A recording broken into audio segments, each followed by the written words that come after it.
बिस्मिल्लाहिर्रहमानिर्रहीम, अस्सलाम वालेकुम। मैं शाहिद सकलैन हूँ। आप मुझे मेरे यूट्यूब चैनल फेसबुक पेज पे देख रहे हैं। आज 14 जून है और इतवार का दिन है। बात करेंगे झंग में पेश आने वाले बड़े अफसोसनाक वाक़े के हवाले से, जिसमें एक लड़की जो है उसको लड़के हॉस्पिटल छोड़ गए थे और अनफॉर्चुनेटली जो है वो इलाज के दौरान उसकी मौत वाक़या हो गई थी। इस केस की मुख्तलिफ़ डेवलपमेंट्स गाहे बगाहे आ रही हैं और इनके ऊपर हम बात भी कर रहे हैं, इस केस को फॉलो कर रहे हैं, क्योंकि इस केस में 4 लड़के जो हैं वो गिरफ़्तार हैं और उनके हवाले से बहुत ज़्यादा गम और गुस्सा पाया जाता है पूरी सोसाइटी में। लोगों ने तो इवन ये भी कह दिया जब उनको गिरफ़्तार किया गया कि इनको CCD के हवाले करके इनको फुल फ्राई कर दिया जाए। आपको समझ है मैं क्या कहने की कोशिश कर रहा हूँ। लेकिन इस केस में कुछ नई डेवलपमेंट्स, कुछ नए इंकशाफात सामने आए हैं।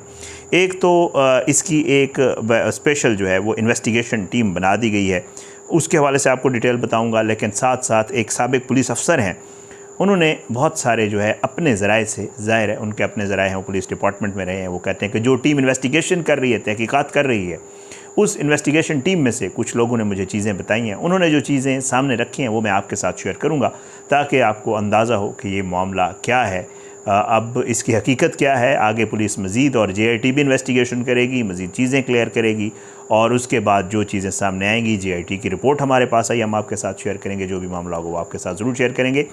बहुत ज़्यादा हाईलाइट हुआ ये मामला सोशल मीडिया के ऊपर, झंग में इसके ऊपर पूरा जो है आपको पता है एक वो डिस्कशन हो रही है सारी चीज़ें, और अब तो सोशल मीडिया पे भी डिस्कस। बहरहाल इसकी जो सबसे बड़ी डेवलपमेंट है, एक तो ये जो केस है इसमें अहम तरीन पेशरफ्त ये गुज़श्ता रोज़ सामने आई है कि कत्ल के साथ साथ मुकदमा में जो है वो जना बिलजबर उसकी भी दफ़ा जो है वो शामिल कर ली गई है। DPO साजिद हुसैन की ज़ेर सदारत प्रोसिक्यूशन और पुलिस के आला सतह इजलास में मकतूला की वालिद की दरख्वास्त के ऊपर, इनके वालिद ने दरख्वास्त दी है। खलीलुर रहमान, हसीब, मैस और हसन, ये चारों जो मुल्ज़मान हैं इनको नामज़द कर दिया गया, नॉमिनेट हो गए हैं ये और जनाबिल जबर पे हुए हैं। केस की शफाफ तहकीकात के लिए खसूसी JIT तश्कील देने का असूदी फ़ैसला किया गया है, जिसकी सरबराही SP इन्वेस्टिगेशन रहमान कादिर करेंगे और इस टीम में 3 DSPs शामिल होंगे, 3 SHOs और 1 तफ्तीशी अफसर शामिल होंगे। DPO साजिद हुसैन ने लवाहिकीन को इंसाफ की जल्द फराहमी की भी यकीन दहानी करवाई है और ये मामला ज़ाहिर बात है पुलिस की सतह पर चल रहा है। लेकिन अब जो है वो फ़रत अब्बास काज़मी शाह साहब हैं, ये पुलिस से रिटायर्ड हैं, यहाँ इस्लामाबाद में भी सर्व कर चुके हैं और ये सोशल मीडिया के ऊपर बड़े एक्टिव हैं, अपना चैनल भी है इनका। इन्होंने कुछ इंकशाफात किए हैं जो मैं आपके सामने रखूँगा ताकि आप फ़ैसला कर सकें कि ये मामला किस तरफ जा रहा है। सबसे पहले ये जो है इन्होंने एक चीज़ जो इनकी उस वीडियो में है कि जी ये बात वो कहते हैं कि दुरुस्त है कि 2 हफ़्ते कबल जो है वो इशाल फ़ातिमा घर से गायब रही है और फिर ख़ुद ही वापस आ गई थी और इनके वालिद ने जो है वो इत्तला दी थी पुलिस को लापता होने की। एक तो ये चीज़ है। अच्छा, दूसरा, अफसोसनाक मौत से 1 हफ़्ता कबल काज़मी साहब ये कहते हैं इशाल फ़ातिमा खलीलुर रहमान नामी जो मरकज़ी मुल्ज़िम है इस केस में, जिसके साथ वो लड़की गई थी, उसके साथ जो है फैसलाबाद के एक शॉपिंग मॉल में देखी गई ये लड़की और उसके बाद ये शॉपिंग मॉल में देखने के बाद ये लोग इन्होंने स्टे किया एक 4 स्टार होटल के कमरे में, वहीं फैसलाबाद में ही। खलीलुर रहमान और इशाल फ़ातिमा कुछ अर्सा पहले एक दूसरे को नहीं जानते थे, लेकिन जब फ़ातिमा डिफेंस लाहौर में अपनी एक दोस्त की सालगिरह पार्टी में गई तो वहाँ इसकी मुलाकात अपने शहर के खलील से हुई। ये चीज़ मैं अपनी वीडियो में आपको बता चुका हूँ और इनके जो है चीज़ें वही, क्योंकि इलाके के एक के थे तो इनके आपस में मुलाकात हुई। आखिरी बार जब इशाल अपने घर से निकली तो उसने माँ को कहा कि वो अपनी सहेली दुआ के घर जा रही है और ये दुआ के घर पहुंची भी थी, मगर वहाँ से इसका प्रोग्राम खलील के साथ जाने का था। खलील ने इसे दुआ के घर सामने से पिक किया और इसे घर ले गया जो इसके दोस्त का था, मगर उसकी चाबी खलील के पास थी। इसके खलील की गाड़ी में बैठने की जो CCTV फुटेज है वो भी सामने आई है। वो कहा जा रहा है मुबैना तौर पे कि खलील की ही गाड़ी है, ये एक आल्टो गाड़ी है, ये आती है घर के सामने रुकती है और एक लड़की जो है उस गाड़ी में सवार होती हुई नज़र आती है और कहा यह जा रहा है कि ये वही खलील है जो इसको दुआ के घर से पिक कर रहा है। जो एक CCTV फुटेज सामने आई है वो भी आपको मैं बता दूँ। बहरहाल अब जो वक़ूए वाला दिन है इसके हवाले से काज़मी साहब ने जो चीज़ सामने रखी है वो भी आपके साथ शेयर कर देता हूँ। कुछ देर तक वो कहते हैं कि जो है इसकी चाबी खलील के पास थी।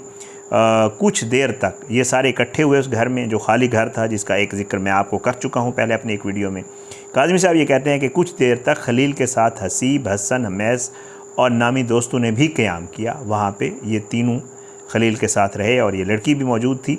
और फिर भी जो है वो कहते हैं कि वो एक शादी में चले गए और पीछे इशाल और खलील अकेले रह गए।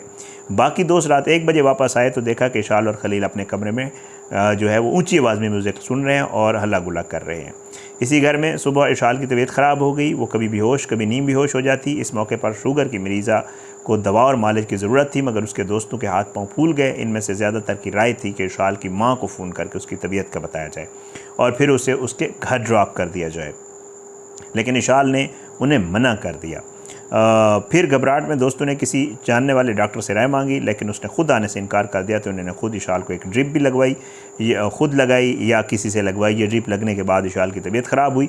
इस दौरान 2 दिन गुजर गए। ये सब दुआ करते रहे और अपने तौर पर कोशिश भी करते रहे कि किसी तरह इशाल ठीक हो जाए।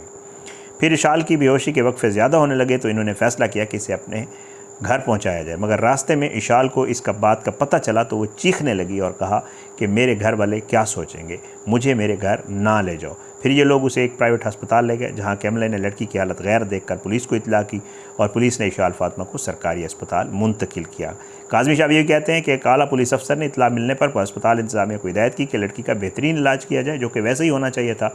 पुलिस अफसर को तो कॉल करने की ज़रूरत नहीं थी, अस्पताल का काम ही यही होता है।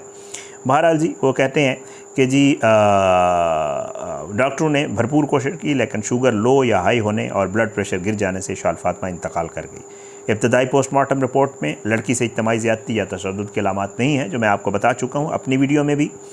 चारों मुल्ज़मान खलील, हसीब, हसन और मैस पुलिस की हिरासत में हैं। वो नशा और अद्वियात के इस्तेमाल से इनकारी नहीं हैं। वो लड़के इन्वेस्टिगेशन में काज़मी साहब ये बता रहे हैं कि कह रहे हैं कि हम नशा भी आप कह सकते हैं हम करते हैं या अद्वियात का इस्तेमाल भी करते हैं, मगर वो रज़ाकाराना तौर पर DNA करवाने को तैयार हैं और वो जो है इस दावे के साथ कि उन्होंने लड़की के साथ इज्तिमाई ज़्यादती नहीं की।